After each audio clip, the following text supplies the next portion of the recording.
When you have reached the peak of your career, to discard your dream of driving for the sake of quote-unquote principal consistency is objectively foolish. There are three broad things I want to do in this speech. One, proof on priorities, why your most proximate priority is your driving career. Secondly, talk about the harms of boycotting, and lastly also on cost-benefit analysis of not boycotting, why the benefits outweigh the costs. But before that, a couple of responses. One mainly, and the rest will be integrated. The thing that they argue here is that you are indispensable part of the F1 scene and you're likely to be too big to fail. But a couple of responses I want to make to this. One, there are often multiple good players within the scene, i.e. Lewis Hamilton and etc. and Max Verstappen, I think also, means that it's incredibly competitive and you're likely to be replaced anyways because the timings within these F1 scenes is incredibly close. They themselves say that's incredibly competitive as well, meaning that it's not the case that you're too big to fail. But secondly also, they will argue the converse on the idea of big media personalities, because we think that because of the fact that you are big, there's incredible media speculation, and having a controversy like this is extremely damning to you. There's something that media or companies on both the left and the right are likely to demonize you for quitting. Therefore, the debate is about who you want to defend or who you want to offend the less, or who you don't want to offend the most. To that extent, there are a couple of responses I want to make under this to push the needle in our favor. One, we think that liberal bubbles, generally speaking, are relatively small, i.e. the only example that they give are small networks, meaning that it's in fact likely to be incredibly muted, especially because of the large majority of fans in the F1 scene being conservative and caring about your driving. But secondly also, because of the fact that the majority of your sponsors and fans care the most about your performance in the F1 scene and your driving, because that is what garners the most attention and media publicity, that is necessary to say that your most proximate consideration is them as well, not the liberal bubble. No thank you. First thing then, therefore, on the priorities of the driver and why it's likely to be towards his driving rather than anything else. Three reasons. One, you spend the majority of your life dedicated to this sport. It's often this idea of the sport often starts from a really young age with really intense training, high opportunity cost of your youth, and also having it as a per the Infoslide won 7 competitions prior would look like literally thousands of hours dedicated to this sport, meaning that the opportunity cost of boycotting hence also is incredibly high to you. But secondly also, this event as per the Infoslide occurred in the middle of the season, meaning there's incredible amounts of effort already dedicated towards winning and it's already the halfway mark. But lastly also, on balance, LGBTQ advocacy is unlikely to be an incredibly important cause for you for 3 reasons. One, there's no personal stake because you yourself are not an LGBTQ individual. Secondly, it's possible to have many different causes that you support, and unclear why this idea of LGBTQ takes precedence over everything else. But lastly also, LGBTQ advocacy does not mean that you actually believe in a cause. So there's possible speculation as to whether or not it's a betrayal of your principles anyway. You could have just done it for publicity. The Infoslide doesn't really say particularly. This already deals with OG's analysis of moral consistency and individual desire to want to do good, because we are unsure as to why this is something that's morally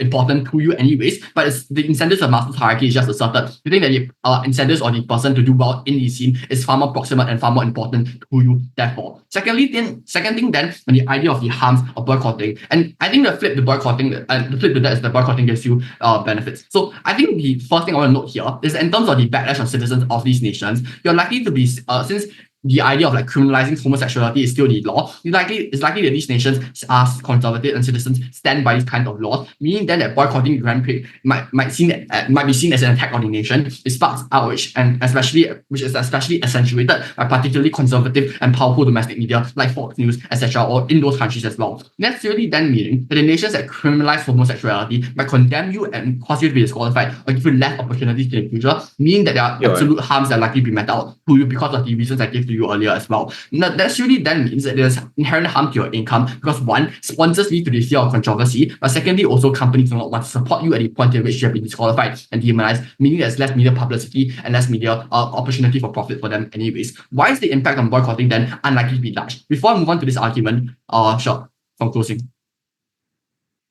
Opening? Yeah, companies engage in rainbow capitalism all the time. Apple uses like LGBTQ plus people within its commercials. Why would that be the likely response of companies? Why wouldn't they use you as a media tool to portray themselves as a good and morally good company?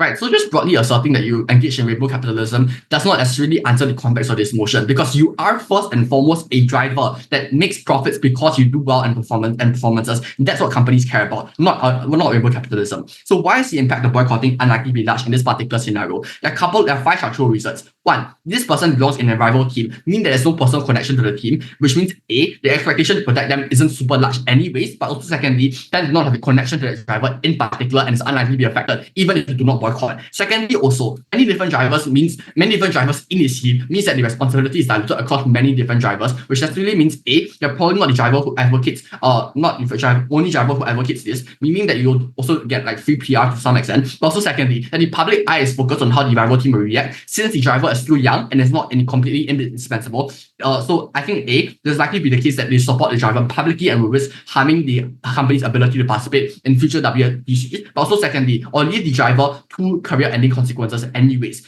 Third reason, the fans will support you for your driving, not because you're an LGBTQ advocate. It means that your primary responsibility is to your driving performances. But fourth also, that in the past you have already been racing in these countries anyways, like Malaysia, etc., as per the Infoslide, with no form of backlash. So the continuation of that trend is unlikely to be uniquely bad. But lastly also, even if there is backlash, your most primary source of fulfillment and happiness is still racing. And this is important because the majority of your life is dedicated to this sport. Your most proximate consideration is to being able to do well in this sport because that's what you aim for the entirety of your life. On the value standpoint, is this a compromise? I think one, individual boycott is unlikely to make a large difference insofar as the fan base is still disjunct with the rival team and historical oppositions make it harder to galvanize support. But also secondly, and most importantly, the source of discrimination is due to countries criminalizing homosexuality, which means that it's highly unlikely that you as an individual have the ability to cause any meaningful change to the law of the nation, but especially since this law is really clearly actively enforced. Why is the eventual benefit of the then incredibly large? One, the likelihood of winning is high because of the ability to get prize money is also incredibly high.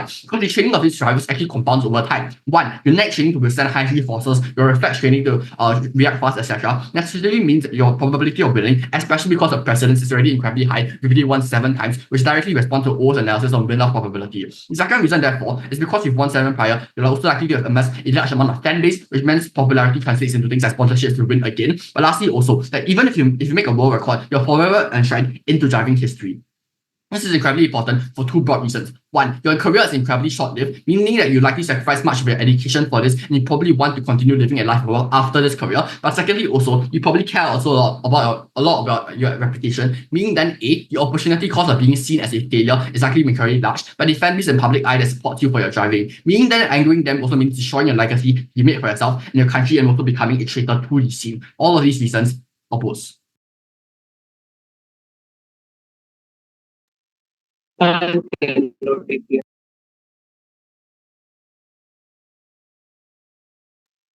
I audible?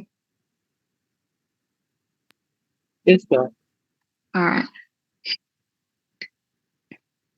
The disqualification of the gay driver is probably something that will affect my everyday life, how I perceive myself and how I keep on living for the rest of my life, whether I made the right decision to speak out or if I was a coward and prioritized my driving career. 2 clashes in this speech. Firstly, on the success of the boycott, and secondly, on how this affects the driver. My responses will be integrated. So first, clash down on the success of the boycott. And this directly engages with the argument about how the boycott's impacts are going to be small. I want to note that the boycott is likely to succeed for a few reasons. I think firstly, F1 relies on me for their viewership because I'm too big to fail, right? Because if I'm removed from F1, there'll be an outrage. Note that this guy is probably as big as Lewis Hamilton because Lewis also had 7 world championships. This means that no one has won as much as me. No one has as strong a cult of personality as me. And I also want to note that the sensationalization that will happen because of this boycott is immediate. And this is not enough time for the FIA to replace me because how can they just find a driver that quickly? But secondly, I'll also have the support of so many other celebrities, right? By nature of me being in the F1 circuit, I have all of these connections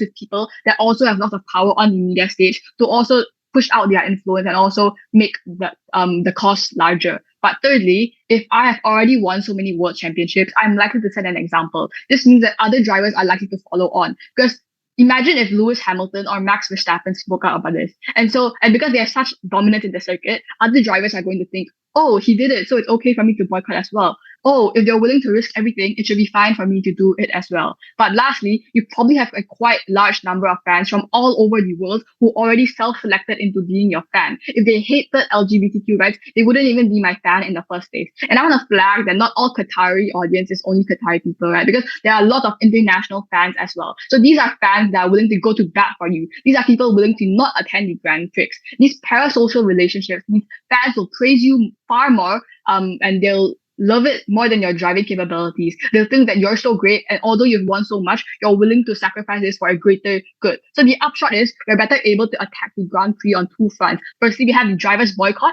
and secondly, you have the audience boycott. I think this probably won't change how people are homophobic, or it won't change people's homophobic sentiments, but you send a message to future Grand Prix in other countries that you shouldn't disqualify these athletes. I think the impacts of this are clear. I think firstly, you allow other closeted drivers to perhaps come out if they want to because they know their career will no longer be destroyed. But secondly, you guarantee the ability for this current guy to continue chasing their passion and to continue competing. I think the amount of hard work that they also put in this sport is also something that has to be weighed in my mind. But lastly, even if the boycott doesn't succeed, and this is our worst case, and this is us being charitable, you know you have stayed true to your own principles, you know you have done the right thing, and therefore you are able to find solace and you're better able to find self-actualization in that regard. I want to know the framing here is important. This response to their case about how actually maybe you don't even care about LGBTQ rights. Because if I'm currently already publicly advocating for LGBTQ plus rights, it probably means it's something very, very, very important to me. Because if not, I wouldn't want to risk facing backlash. Because if ops characterization is true, that the liberal bubble is very small, I wouldn't want to risk losing fans. I wouldn't want to risk backlash. So this proves that it's probably one of the core tenets of my beliefs. But even if all of that is false, and I totally don't care about LGBTQ rights at all, I would probably get flamed and I'll get attacked by the same fans and by the same media outlets that will attack me for not being consistent in my beliefs, for being a fake LGBTQ plus advocate. So the weighing here is that if we are successful, we are better able to expand the impacts to future and also current gay drivers. But if we are not, at least we know that we did the right thing and we are happy with that choice. We are satisfied by the decisions that I made, and I'm okay with living the rest of my life knowing that I did this. And we brought to you this intuition pump, right? This is why people donate money, or this is why people donate blood in status quo, because they want to feel good. They want to feel like they did the right thing, even though this probably decreases their material wealth and this could harm their health in the future. Before I move on, I'll take a point. Do you think this F1 driver understands the proximity of their activism?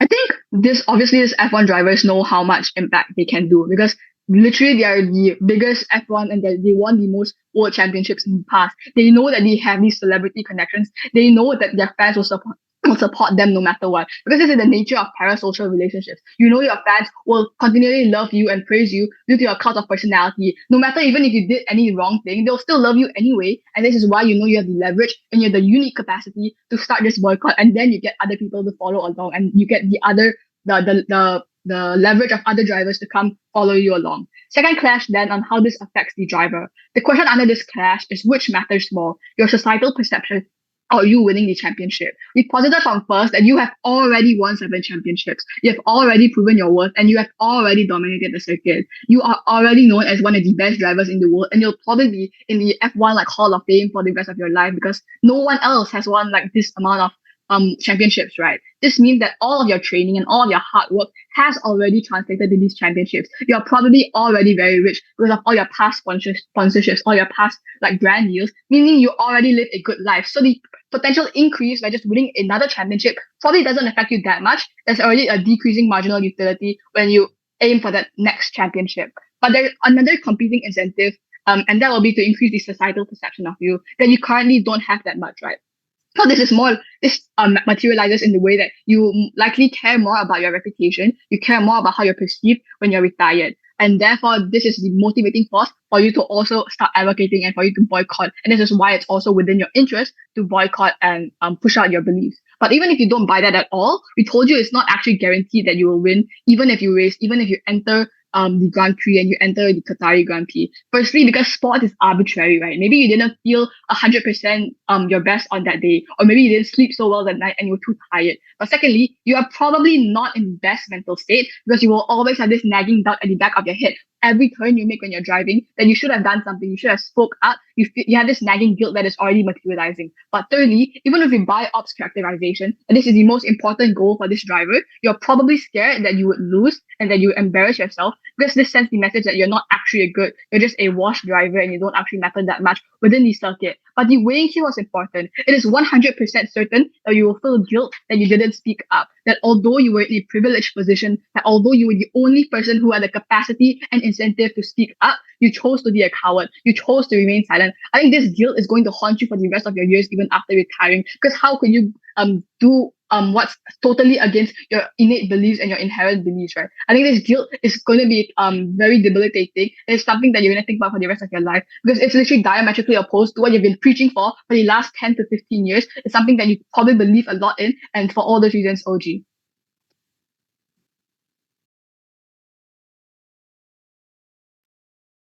Can I be heard? Yes, you can. All right, just give me a quick moment.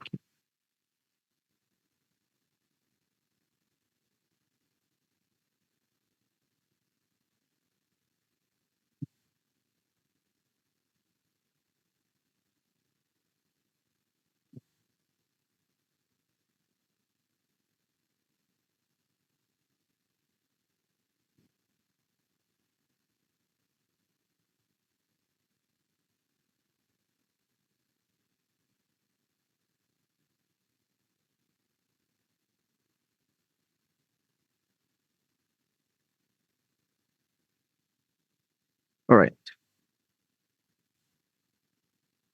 Pronunciation POIs by voice.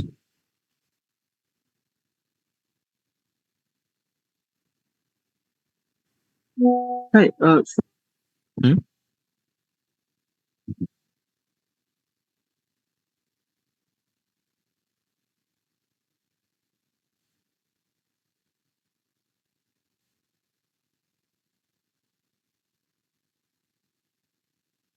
All right. I'll begin my speech in 3, 2, 1. The problem here is very simple, which is that the entirety of OG's case is far too speculative in terms of their incentive analysis and probability incentive analysis to be able to win this debate. We told you since the very, very beginning that your incentive, what's most proximate to you, is your ability to gain success in the driving scene, but also to be able to continuously maintain your legacy. I'm so incredibly proud to oppose. A few things I'm just going to do in this speech. One, I'm going to talk to you about why this boycott is unlikely to succeed. Two, I'm going to talk to you why perception is going to be better on our side of the house. And three, why is it likely that you're risking something that's incredibly big that isn't worth it at the end of the day, even under the situation whereby the boycott succeeds. So first, let's talk about the boycotts first, right? What is the mechanism that they gave us that the boycott's likely to succeed? They told you, oh, you were too big to fail, it needs time to replace you, right? And because of that, you can utilize your connections and you can set an example so you can galvanize support for the LGBTQ scene. There are so many different reasons why your boycott is just unlikely to provide any form of value to LGBTQ plus individuals, right? The first is that it's not comparative to Joshua's analysis, where they already told you that fans care about your performance. That is to say, the primary reason why people watch you race across the track and why people want to support you as you go to all of these F1 competitions isn't because you are the individual who's supporting LGBTQ plus members, especially under OG's own framing that many different drivers actually support these people. Therefore means that it is likely the case that you as an individual's main attractiveness is your driving capacity. So much of your fans are unlikely to be responsive towards this form of virtue signaling in the first place. But secondly, it is incredibly speculative for you to try and say that you're going to galvanize much support within the F1 scenes for two reasons. One, it is entirely likely that the drivers that you know and the drivers that you had connections with are unlikely wanting to support LGBTQ plus members anyway, because the people who you meet aren't geared towards people who support LGBTQ plus members. The people, for example, the drivers that you meet on the racetrack are just people within the industry who also compete against you, and you talk to them and you are friends with them because of the fact that you do the same thing and you have respect for them as an athlete. So it's unclear as to why they have the incentive to support them anyways. But in fact, there is an add-on adverse incentive for them to do so in the first place, due to the fact that many of these races are centered around countries that already have conservative laws and conservative ideologies, means that their support of you likely risk personal safety, and the speculative nature as to the benefit cost analysis for them as an individual makes it so that many different people are actually is hesitant to support LGBTQ plus members, even though you have done so, due to the risk that it might pose to their career, whereas inaction for them cause nothing, no harm towards them. Because of that, it's unlikely for you to galvanize support. But thirdly, even after you sent a message, and even after many different people sent a message towards the scene, it is unlikely for you to gain any form of change for two reasons. One, you're not seen as an incredibly credible person in this regard, due to the fact that you already raced in countries like this before and hasn't talked about the issues like this, because you've only been virtue signaling about LGBTQ Plus members, but you never boycotted a Grand Prix before. This generally means that people are unlikely to look to you as the bastion of hope. But secondly, even under the context why people really trust you, the truth is no pragmatic change is actually caused due to the fact that the source of the hate and the source of this disqualification is the criminalization of homosexuality within these countries. That is to say, laws are deep-rooted within these nations. The add-on impact is this, right? One, most of the citizens within the conservative nations are likely going to stand by these laws. Two, the media within these countries are likely going to be incredibly hegemonic and conservative, meaning they're able to spread dominant societal and media narrative that convinces individuals that this is an attack on their country, meaning that the add-on impact is this. Not only do you not actually cause any form of change because you're unlikely as an individual to be able to change the laws within these countries, the flip side is this. You're likely going to get backlash from these countries in the first place, which I will elaborate on later and how it harms your career. But most importantly, we prove that boycotting doesn't actually change anything. Now they say, oh wait, but there's an individual aspect to boycotting. That is to say, it helps you as an individual sleep better at night. Let's get it clear, right? There are two responses. One, it's still incredibly speculative. Joshua already told you it's unlikely, or maybe it's speculative to say that this individual actually cares about the homosexual community, given that the motion specifically say you publicly advocate, and I think the CA really thought about the wording of the motion when they are setting it. But secondly, the larger incentive, no matter what, is the passion towards your sport, because that's what you've been doing for your whole life, right? The honor of winning these trophies, the honor of racing alongside very rivalrous competitors, the honor of growing up and dedicating your entire life to this sport, and this is all you have never known. The short runway of this career often means that the incentive you have most proximate to you is the success of your career over this or else. Next, on the media perception, right? Let's get one thing clear. That media perception is likely going to be skewed towards like against you anyways, due to the fact that both liberal and conservative media does exist. However, I want to make it extremely known, right, that media perception is likely going to be worse on their counterfactual for the simple reason that the liberal bubble, sure, might be important, but it is unclear as to why they are the ones who have the largest impact on the F1 driving scene. Because of the fact that most of these countries who you race in are actually conservative nations, it is then likely that the worst perception under the context of these countries particularly lead to larger impact, because worse media perception in conservative countries versus worse media perception in liberal countries are completely different things. Sure, you might have worse perception in the liberal scene, but can they, for example, cause changes and disqualify you from the competition? Can they, for example, pressure your company to essentially stop you from racing? Can they, for example, cause sponsors like to be scared of harm towards themselves and want to leave you so you don't get money, right? All of these things are simply harms that are unique towards conservative media and what they can do to you, meaning that even in their best case scenario, even if you get support from the liberal scene, the harm done towards worse perception on the conservative scene is likely going to cause very tangible harms towards you as an individual. However, even if you don't buy that, we simply think that your ability to race and your ability to achieve success by continuing staying in the race instead of boycotting it makes it so that you're able to gain much more benefit. But before that, yes. Yeah, the Infoslide literally says you already advocate for LGBT+, right? Since all your harms that you say already apply to this driver, shouldn't you double down to get the benefits that we propose?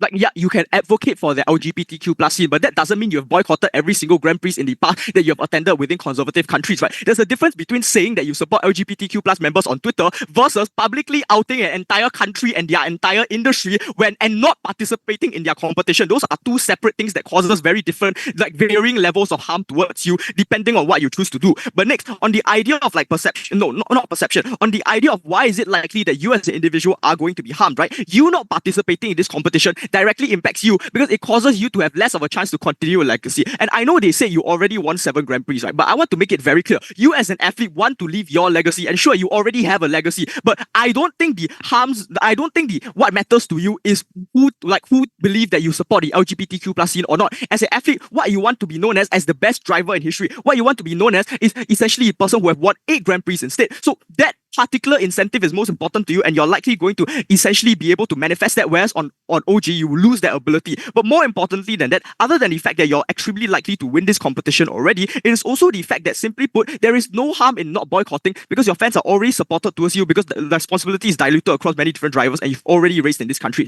What does this mean? One, boycotting doesn't actually do anything. Second, it is likely that the perception causes worse impact on you no matter what. And thirdly, there is simply very little harm towards you if you don't participate, but there is a great opportunity cost of you not being able to win these competitions. I'm so incredibly proud to oppose. Thank the yellow member.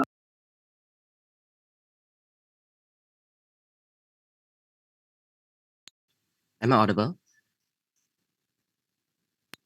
Yes, you are.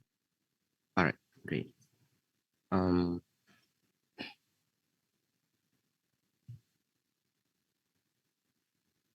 Okay. Verbal POIs and key day starting my speech in 3, 2, 1. Panel OO has only been able to make superficial statements about this debate, like losing your friends and dreams, instead of actually engaging and trying to explain the obvious trade-off that exists within this debate on both sides, right? Let's just move straight into rebuttals. Firstly, they mentioned that your friends won't like you anymore. Oh no. Why is this wrong then? Firstly, we tell you that the likelihood of you having friends that are people that are so homophobic to the point that they're not willing to be friends with you anymore after boycotting the Qatar Grand Prix is incredibly minuscule, because I don't think you're going to be making friends with people that are so inherent, like are so against your principles, so against your beliefs, even after you've been advocating about it publicly for years, right? And secondly, we think that even if this is the case, even if you're trying to debate in the best case, we think at the end of the day, losing these friends is not going to be a big thing. It's still going to be quite irrelevant, because these are probably going to be your worst friends that you have. These are going to be the friends that are quite toxic, that are quite that you aren't that quite close to, because they do not align with your principles. So at the end of the day, it doesn't really have a significant impact on the driver, the actor within this debate. Secondly, then they're Sure. trying to tell you that you're going to discard your dreams rejected. But we tell you that this is wrong for one main reason, that you're never actually going to be discarding your dreams in the first place, because there's still other tournaments like any other Grand Prix in the future, right? You aren't completely backing out the racing industry altogether. You're backing out of this one tournament, right? And then they also told you that you're basically letting the media no longer sponsor you and condemn you, right? But realize that this is such an illogical statement for two reasons. Firstly, it assumes the skills and proven potential of this driver as irrelevant to this debate. But realize that at the end of the day, sponsors are still going to know that this driver is an extremely skilled driver because of his numerous accomplishments, right? And therefore, we tell it's basically intuitive for these sponsors to continue sponsoring him for future tournaments, for future championships, even if it means that Sure. he doesn't join the Qatar Grand Prix, because he's still able to probably win future competitions, right? Secondly, we tell that it only applies to sponsors and media that are anti-LGBTQ. These are the only media that is going to be vehemently against him. But the West, which dominates mainstream media in the status quo, is usually going to be pro-LGBTQ and therefore supporting your decision and willing to paint you in a good light, right? For Sure. all these reasons, we obviously rank over OO. Before that, yes. Stop strawmanning us. We never say you lose friends. When you boycott this and similar homophobic events, what you lose is the chance to compete in many of these events. You lose sponsors, you lose your fans, you lose your legacies, not just your friends. We just rebutted that. We literally just told you that one, your legacy still continues to exist because you have so many accomplishments in the past, and secondly, the sponsors still know that you are an extremely skilled driver. It's just that you won't be joining this one specific competition, right? So now let's move into our extension then about how you protect our principles on our side. So why is this true then? On our side exclusive, you can actually stay consistent with your principles, right? Because they're never going out of line to make exceptions and violations of your principles, just like how our OG said. On your side, no matter how much you speak up about LGBTQ rights, you can never fully recover your reputation, because you can never get away the accusations of you not being a good person, of you not actually staying consistent with your moral principles, right? Now, okay, let's move into the impacts. And firstly, we tell that we are able to achieve satisfaction because you're protecting your principles, right? Because realize that by staying true to your principles as a significant figure in the sports world, you're thereby making a significant impact too. This looks like your friends boycotting along will and not not friends, fans boycotting along you and not buying any tickets to the Qatar Grand Prix, right? Or publicly criticizing this competition, right? Basically, we're telling you that it enhances the power of boycotting these homophobic racing countries. And why is this so important then? It's because it allows LGBTQ, it means that we're giving the it's because we're staying true to our principles. We think that LGBTQ players actually deserve to be able to join because they clearly deserve it.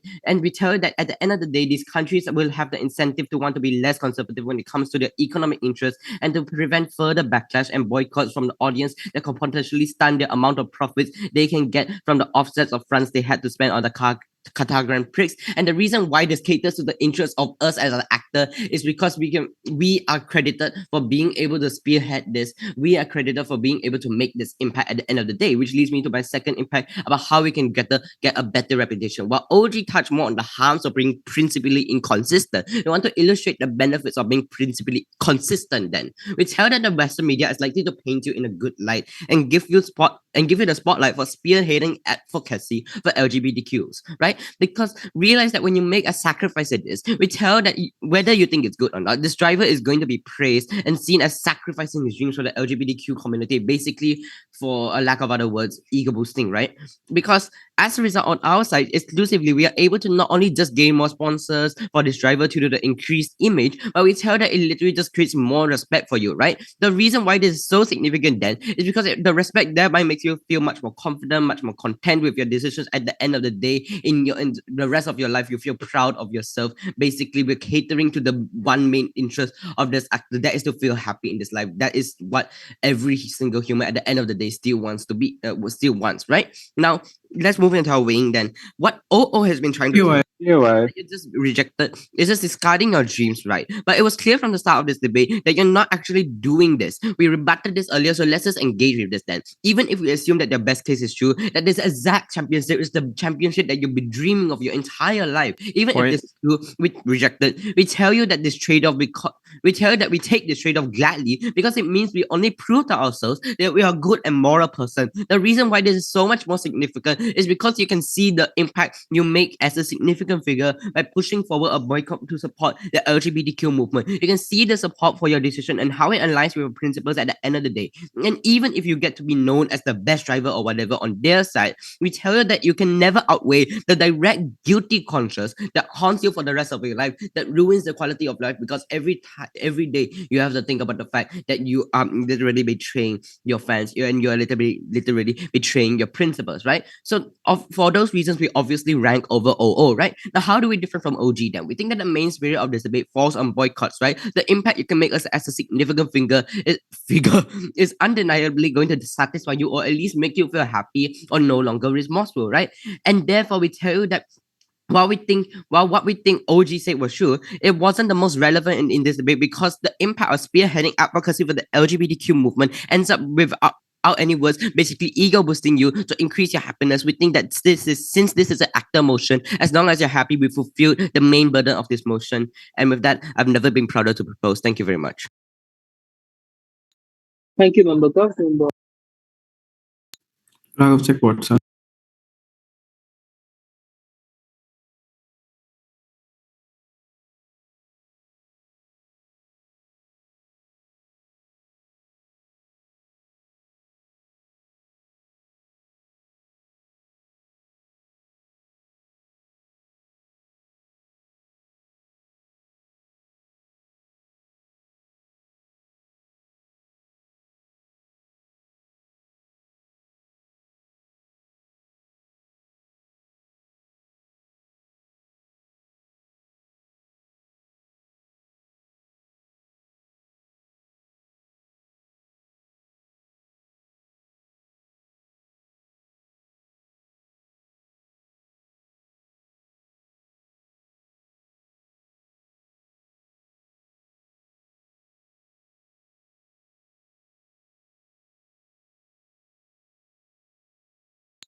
Hi, am I audible? Yes, sir. Okay, perfect.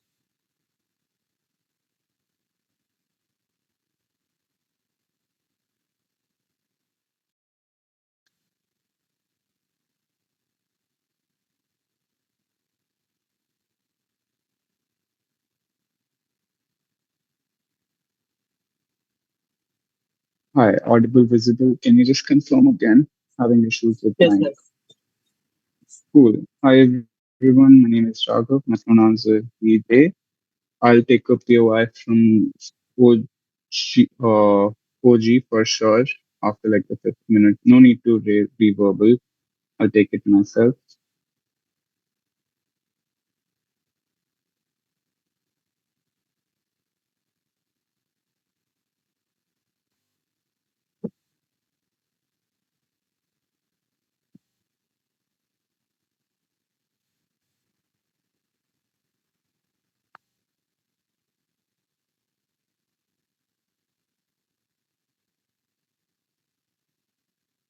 Okay, I'll start in 3, 2, 1. Here's the structure of my speech. First, I'm going to take out OG because CG's material is like clearly dependent on OG's analysis. And then I'll just talk about few specific rebuttals of why a CG's case doesn't stand either. I think my responses to O will also be integrated into this because our case still runs on further analysis of what they have already talked about, but on like horizontal extension as well as to why CG's case does not work then. On OG, before I talk about my own arguments, I just want to point out how problematic OG's primary framing is. All of their material benefits and analysis of the actors' intentions of doing anything or following up with their intentions is based on the fact that they're probably morally consistent and aligned with their beliefs. Go back to your notes, that's exactly what they said. I do not believe with it. I say no.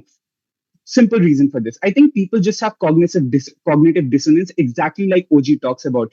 Except now, cognitive dissonance also exists regardless of what OG says. That is to say, for example, you can eat meat while at the same time like advocating for animal rights. You can still go ahead and say that pharmaceutical companies should not test on animals while you eat chicken every single day, while you still eat pork, which is made from like killing animals, right? Why do you do that? Because at the end of the day, you want to live a comfortable life. You don't want to be sacrificing every single thing that makes you happy in your life. That is to say, you don't want to change your dietary choices, just like you don't want to lose WBC in the very first place. What happens then? I think here it's easier or more likely for you to understand the proximity for your activism. And I would have given you 10 reasons for this, but this is something OG already agreed to.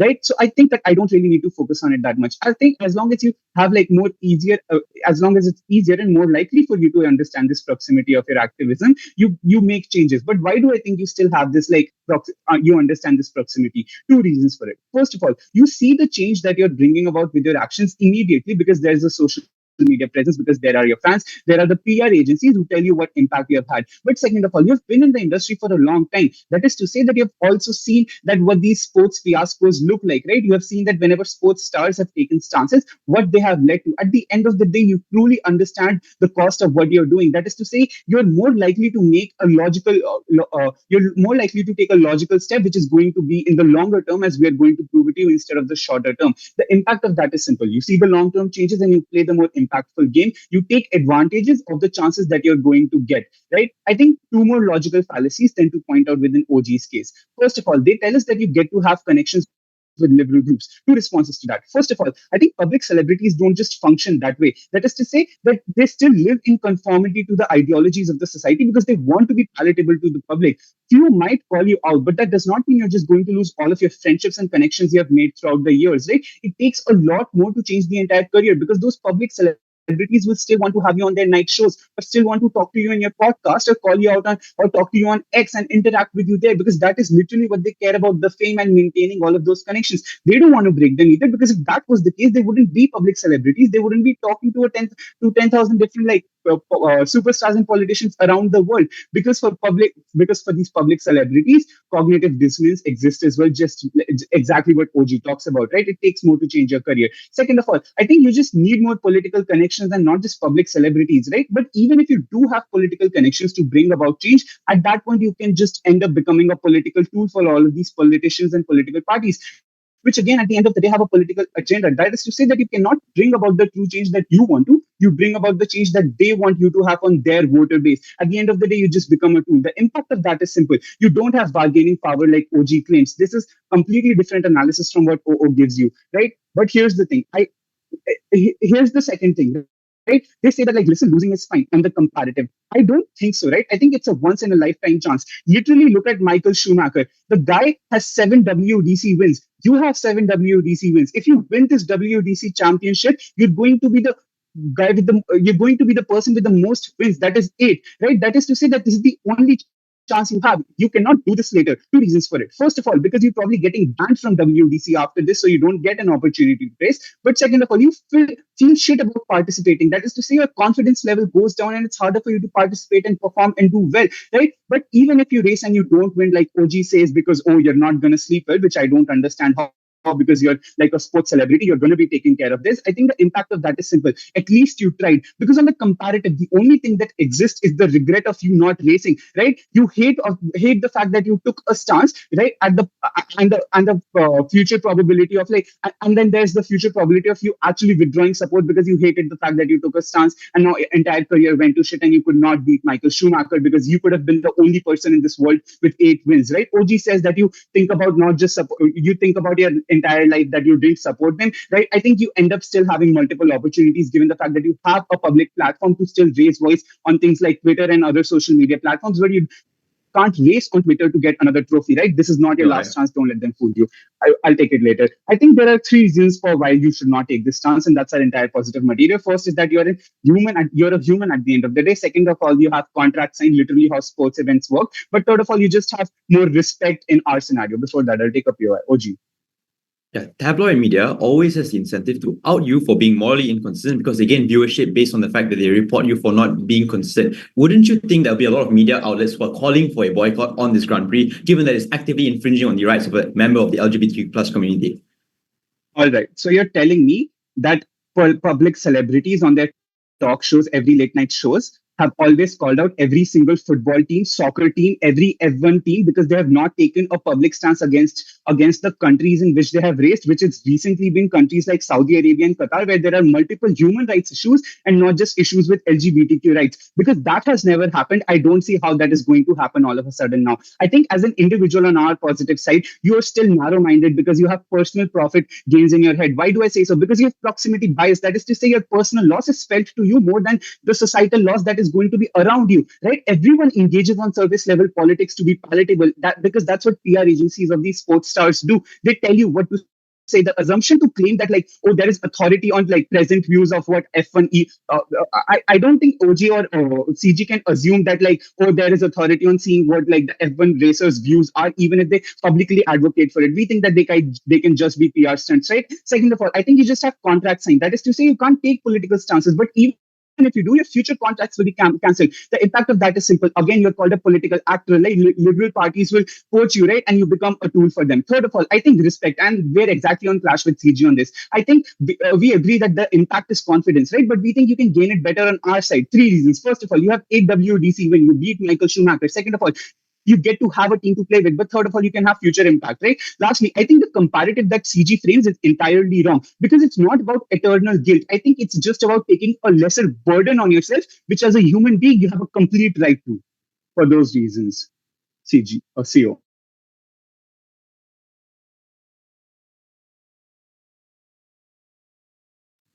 Thank you, Member Rob. Go ahead.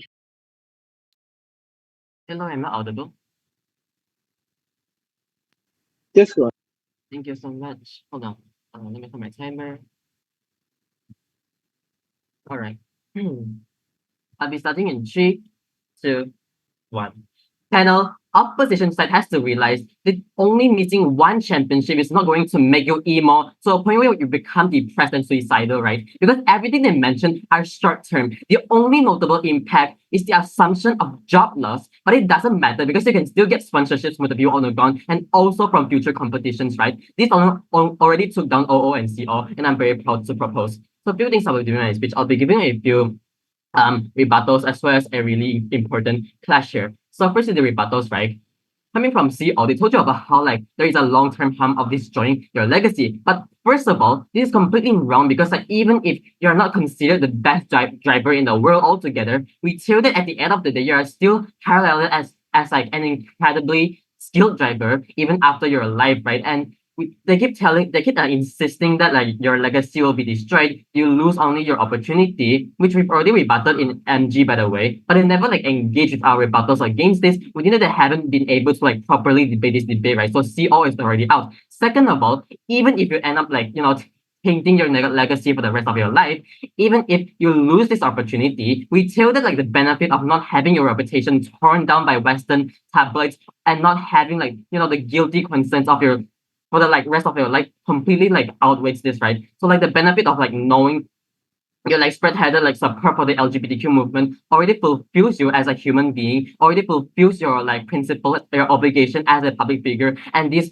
is why we win over CO. Moving on to the clashes, it's about like the well-being of us as an actor, right? So what did LO tell you? But before that, understand that like all of LO's speech is like very intractable, right? The benefits like they get and like the sponsors only come from them actually winning the competition, which is very uncertainty. And the negative like cases that ran on were like completely tackled by OG from the very start, right? So what did they tell you? They tell you that one, it means that we will be jobless and unhappy. But firstly, you have to understand that you have already had like 7 wins, right? You already have enough influence and fans, so you would still get sponsorships at the end of the day. OG already tackled this by saying that you are already rich currently. I'll add deeper analysis and charitability here. Yeah. So right, we think that even if it means that like someone else gets like, for example, 8 wins, it become quote unquote better than you, or only to tell you why like this is so significant, because like we tell that like winning, they won't, even if they win, they won't get like the happiness in the way, because like the public views them as cheating, so it won't get the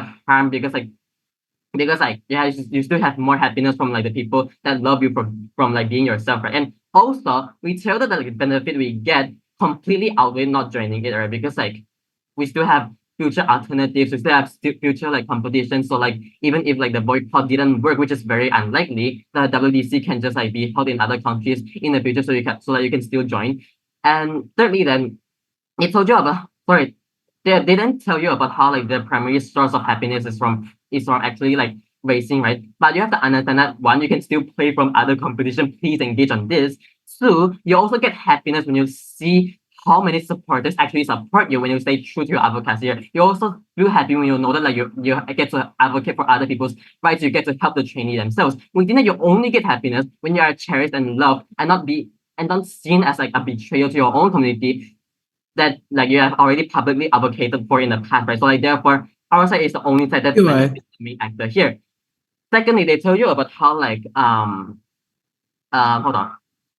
They all told you about how boycott is unlikely to succeed because like people will only like support you for your race. But we tell them that this maximizes the efficiency of boycott instead, because the people on the ground will respect you and will fight for you to actually qualify for the race, right? Because they think that the race is actually that important. So therefore, because they want you to be racing, the boycott will work better and have more influence internationally, which directly benefits and like benefits our like extension we have told you before. CG is the only one who gave this analysis, always already down. And moving on to what we tell you.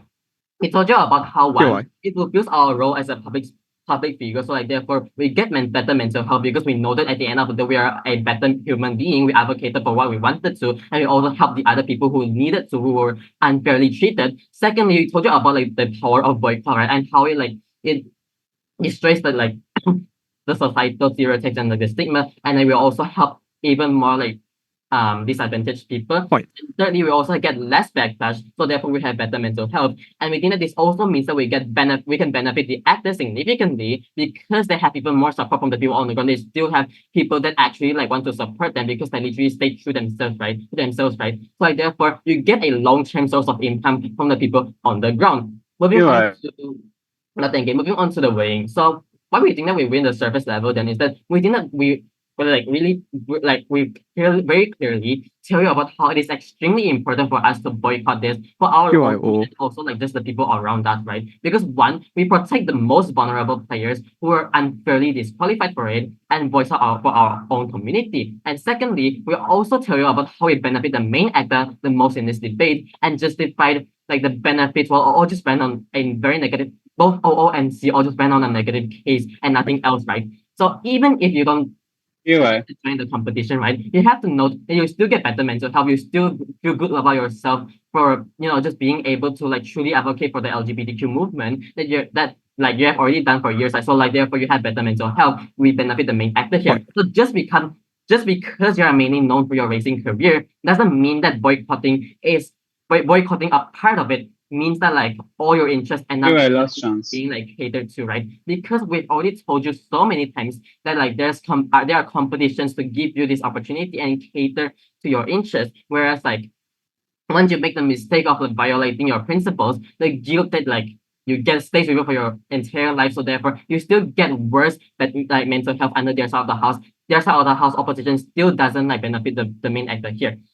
Moving on to why we were over OG. So we think that OG's argument was like never fully expanded. We gave you more realistic analysis on how it was likely to happen, and we gave you a larger impact that like make us as actors more happy while also helping the people on the ground. So like this is a win-win situation, right? And we also mainly focused on boycotting itself and told you about how like it brings the most significant impact here. And with that, government bench win, and I'm very proud to propose.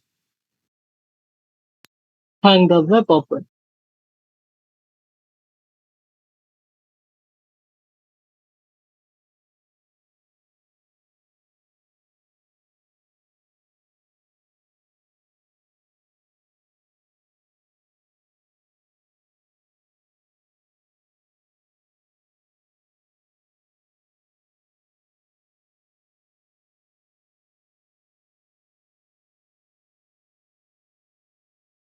Hello, am I audible? Yes, sir. All right, perfect. Let me just set up my notes and my timer. POI is in the chat. If I don't take one by the 5th minute, unmute.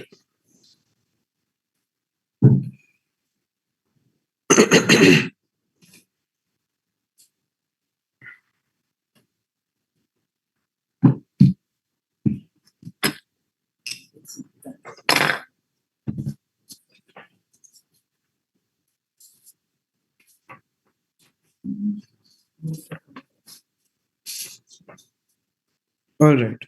Starting my speech then in 3, 2, 1. Panel CO Part 2 victory is very simple. We clean up the debate where we talk about the framing that we get in the opening headlock, and we show some solvency into the case by the framing that Raghav gives you in terms of why, as an actor, you just don't want to take that high burden of boycotting this, and you are relatively fine with a smaller burden of just talking about these things, and that is okay. And we think we are the only house that give you the true comparative that exists in this debate. But then secondly, we become logically prior to OO by telling you that why, in terms of human behavior, and explaining that why you will be okay with making this choice and not boycotting the Qatar WDC, and we tell you that why will you make that choice over and over again. I think that unlocks all of OO benefits, because they just say that, oh, why is this choice going to be bad for you, or why is this choice going to lead to something, right? But then lastly, we talk about the propensity of change that all the houses have told and dealt with that, right? Starting off then, let's talk about 3 integrated rebuttals. I think this will go out largely to both gov benches. One, in terms of nuance activism, understand at a point of time that you are this actor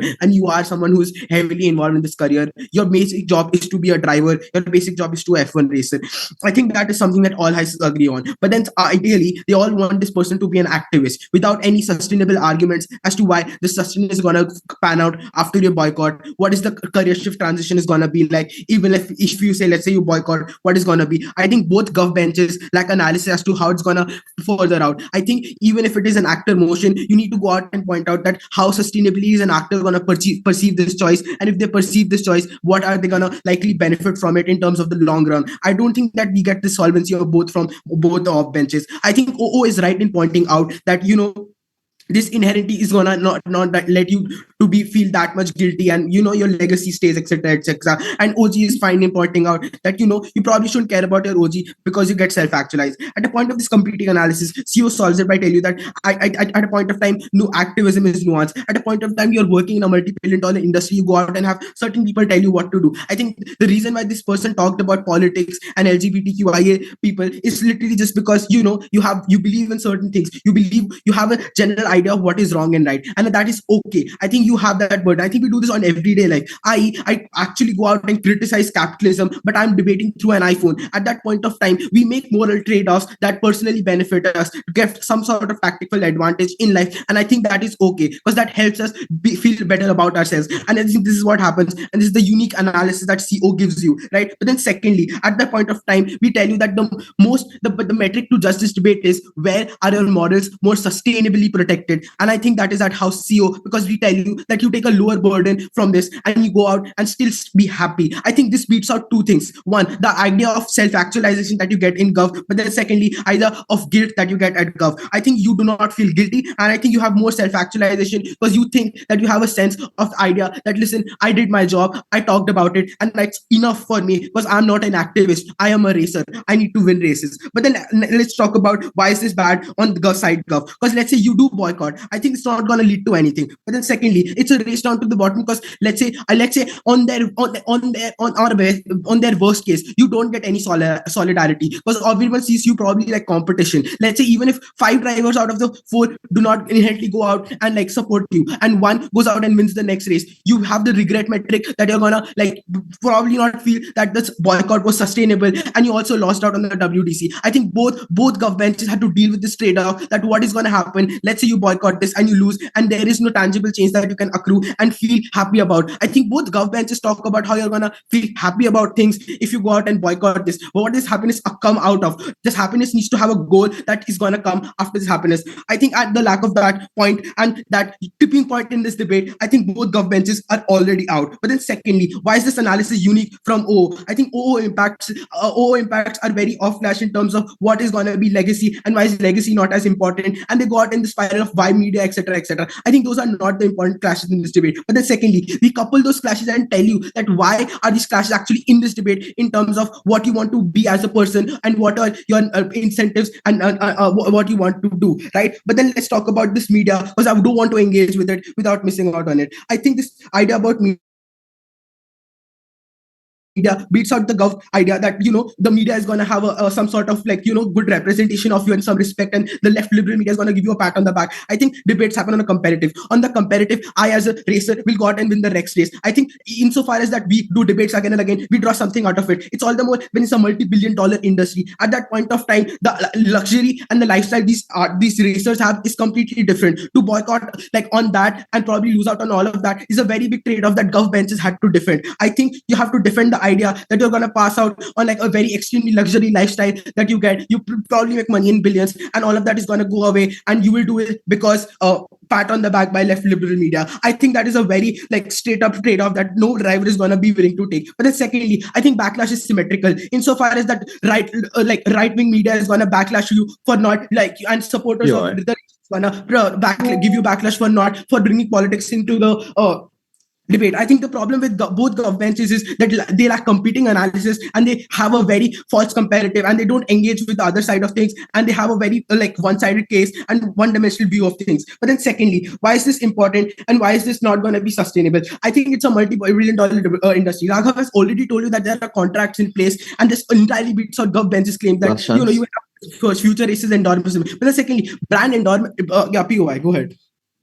Yeah, given that you might not even win the race, because sure, you're riding on champion energy, but it's still uncertain whether you win the race or not, and you have a good justification to not opt into the race. I tried for the championship and I lost. That's okay. Even at least I will have the idea that I lost because, like, I'm not good enough as a racer. It's not because, I planned to boycott and that didn't do anything. And the regret you get from that is worse. But then secondly, I think legacy and career doesn't really matter in this debate. What matters is where are you more happy with your morals and the choices you have made. I think OO is uncharitable in pointing out that legacy is something that you care about extremely. I think legacy is beyond that. I think it's beyond friends. It's about the lifestyle it's about the kind of like brands you wear, etc., that leads to that like you race to sustain that lifestyle, and that's gone because you don't get brand endorsement, and brand endorsement is just not enough to run the race. Then lastly, we tell you that you become an unworthy teammate because these teams rely on you. F1 is a team sport. You will not going to be likely hired by another team to go out and race for them, because if you're going to just boycott something at the drop of a hat, and that makes OG case very, very very, very like fickle. At that point of time, what are the burdens and what are the metrics? The metric in this debate is where is the actor best satisfied at the day of the race, etc., etc. I think that actor is best satisfied on closing up one because he's actually happy with his morals, because he has taken lower burden of himself, and he's okay with the idea that I will not boycott, but I still am a supporter of the LGBTQ community, and that is okay because I am a race driver, not an activist. And CU gives you that analysis explicitly, taking extremely proud to oppose. Cool. With this, we come to the end of this debate. Thank you everyone for all those fine speeches. We will be moving to the deliberation room. You guys can leave the meet as well. You can join the main meeting. I request my panelists to join me in the deliberation room of Discord. Thank you for the debate. Thanks for the debate, everyone. Thanks, guys, for the debate.